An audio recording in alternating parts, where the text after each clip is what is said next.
sex for grades. University professors sexually harassing and blackmailing their students.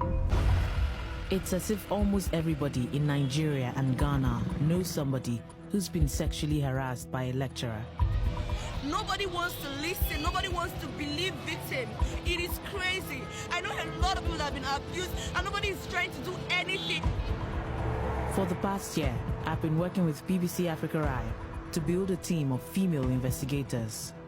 For the first time ever, we planted journalists posing as students inside our top universities, the University of Lagos and the University of Ghana, to secretly record men who sexually harass and abuse your sisters, your friends, your daughters. A lecturer will say that if you don't speak with me, I will not give you mark. Who are you? It's about dehumanizing your fellow human being. I'm a human being. I have rights to my body. You'll be shocked by what you'll see. Professors, senior lecturers, grooming and seducing students. How many guys have today? How many guys today? My name is Kiki Mordi. Lecturers who harass their students, I want you to know, Africa Eye has been watching. Sexual predators in university are not just my country's problem. Of all the universities in West Africa, the University of Ghana in Accra is one of the most impressive. Its huge campus has produced some of the greatest minds in Ghana. Presidents have studied here. But beneath this grandeur, sexual abuse lurks here too. Let me see if you still have like another one. And women are now taking matters into their own hands. Okay, so I'm the lecturer. I call you, come. Hey, pick this thing for me. Hey.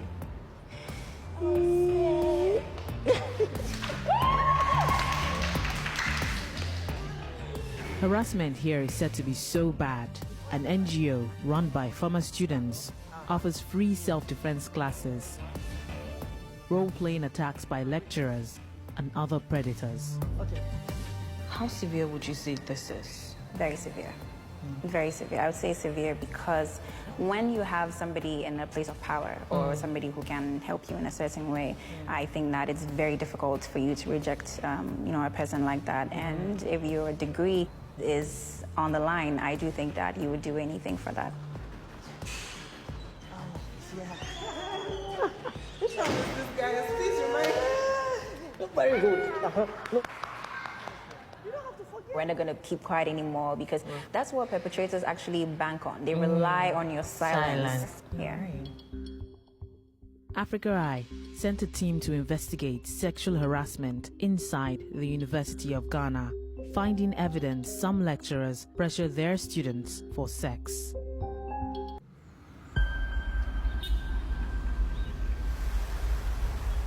Of all the lecturers in the University of Ghana, one stands out for his power and influence.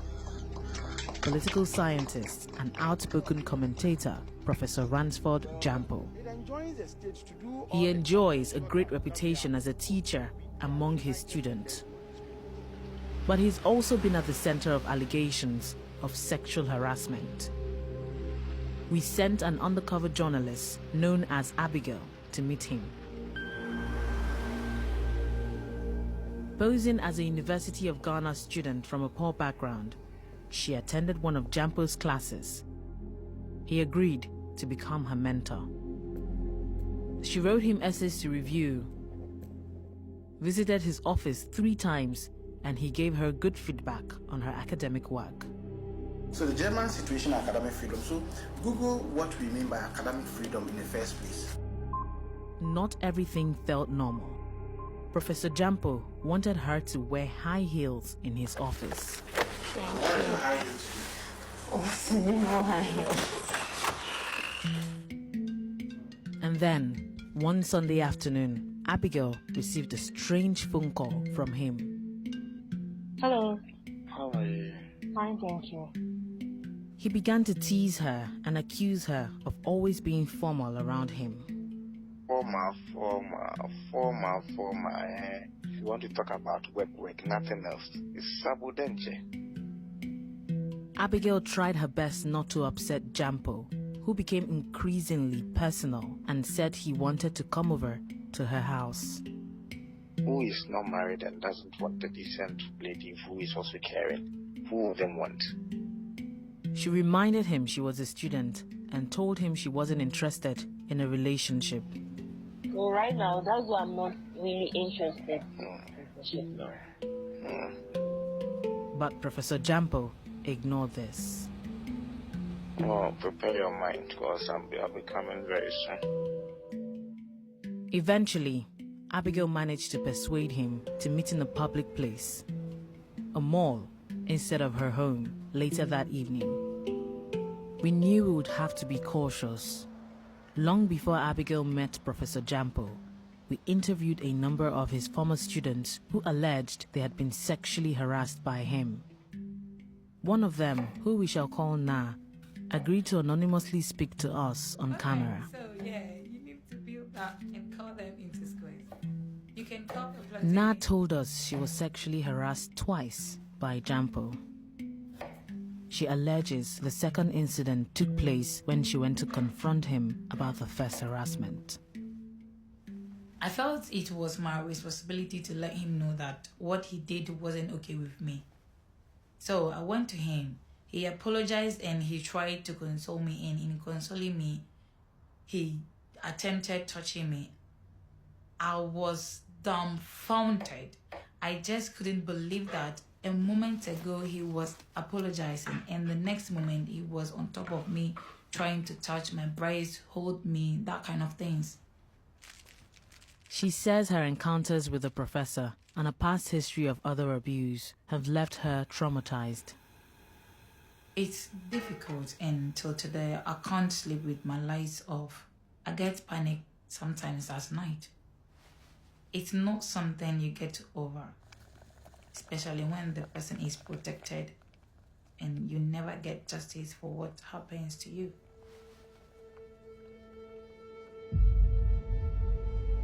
Before Abigail reached the shopping mall, we knew Gyampo had already crossed red lines over the phone.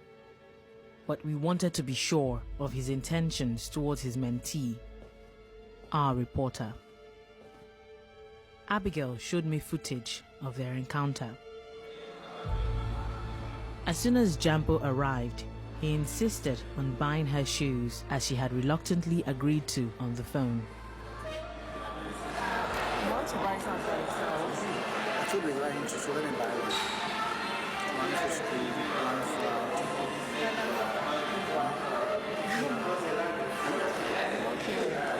I don't want to inconvenience. kissed Valentine for. Pardon? Having kissed Valentine for. Have I ever been Kissed Valentine. Hey. Did we just... We were just talking about shoes and kissed violently. I was like, what is going on?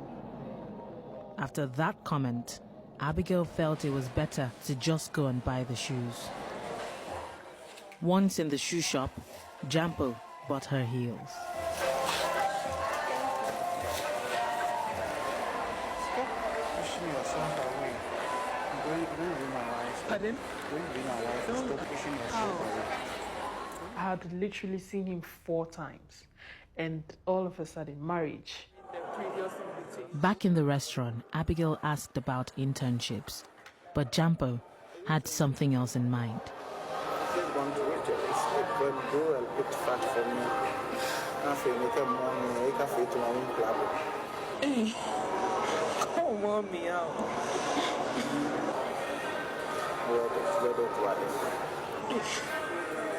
Watching the footage, this didn't feel like a real marriage proposal. The professor laid out how Abigail would benefit from his support. You can phone and tell me that somebody says he wants to marry me after school. Push you to do national service, you push you to do masters. But he seemed more interested in other things. I grab you and kiss you and here. By the time I release you, see all the kindness you want. What was you do at SSC? You go to school. this?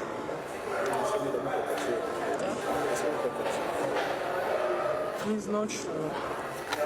It's not true.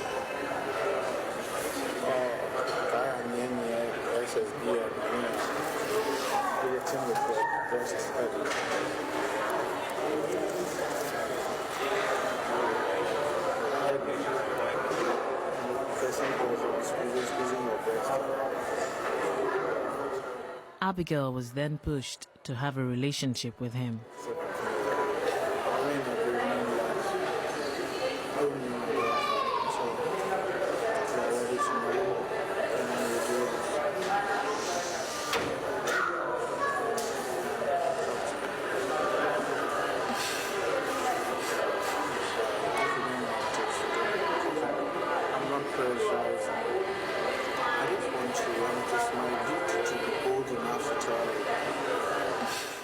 After that, she rang the team and began to leave. But Gyampo made one last move. Thank you. Thank you very much. Pardon?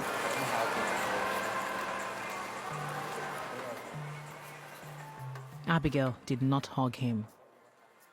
After this meeting, she spoke to Professor Gyampo on the phone, and he told her it was okay that she didn't want to be his girlfriend, but she should continue to be mentored by him.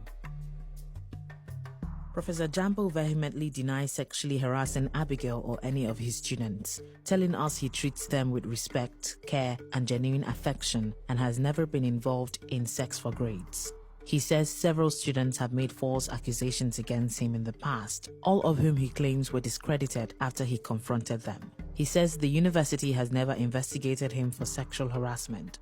He told us he never intended to harass Abigail, did not force or intimidate her, and never knew he had offended her. He further claims he was entrapped, which the BBC strongly refutes.